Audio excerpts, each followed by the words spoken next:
Құрметті Қасым-Жомарт Кемелұлы, сізге үндеу жасауға мәжбүрмін. Себебі менің қария денсаулығы сырқаттанған, 3 рет инсульт алған әкем Сарманов Қали, Түркістан облысының полициясы және прокуратурасы заңсыз қылмыстық қудалауға әкем бас бостандығынан айырылып, зардап шегуде.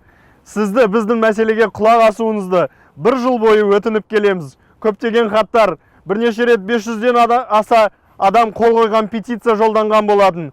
200-дей ызаланған Қали Сармановтың жанашырлары Түркістан облыстық сотына және прокуратура ғимаратына келіп заңсыздықтарды қудалауды тоқтатуды талап етті.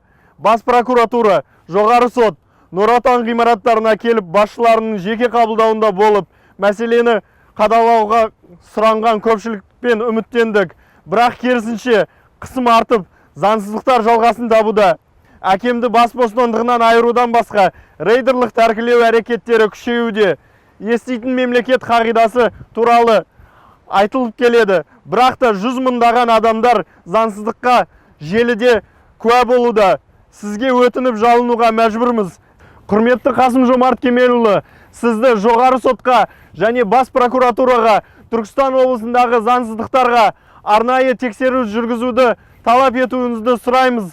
Қали Сармановқа бостандық!